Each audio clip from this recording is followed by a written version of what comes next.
Now let us look at this question. यहाँ पे सबसे पहले हम नोटिस करेंगे कि ये 0.16 to the power of log यहाँ पर एक इनफाइनाइट जीपी है, और इस इनफाइनाइट जीपी में भी क्या लिखा हुआ है कि 1/3 plus 1/3 square till so on till infinity. Now this is an infinite GP which is convergent. Convergent कैसे बोल सकता हूँ, क्योंकि इसका जो कॉमन रेशियो है वो 1/3 है।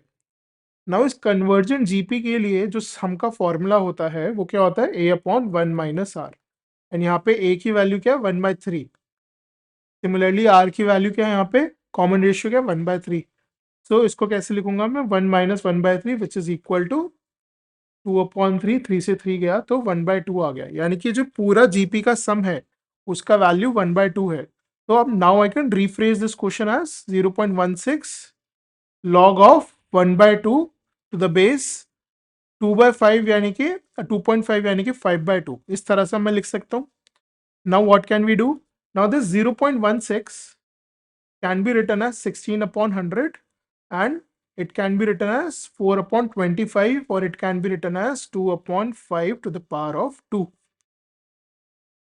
So इसको मैं कैसे लिखूंगा, 2/5 to the power of 2 log of 5/2 to the power 1/2, या फिर इसको 4/5 में ही छोड़ सकते हैं, that would be more convenient, because अब हम कौन सी प्रॉपर्टी यूज करने वाले हैं, a to the power log b to the base c किसके बराबर हो जाता है, b to the power log a to the base c.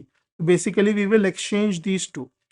तो मैं क्या बोलूंगा इसको कि log of 2/5 to the power 2, and यहाँ पे बेस क्या बन जाएगा हमारा 1/2 बन जाएगा, राइट और ये बेस यहाँ पे 5/2 था। सो 1/2, इस 2 को मैं नीचे लेकर आने वाला हूँ, ये कितना बन जाएगा अब 1/2 to the power 2 log of 2/5 to the base 5/2, और क्लियरली इसकी वैल्यू हमारी -1 हो जाएगी।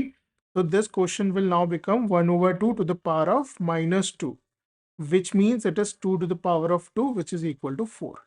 So the answer is 4.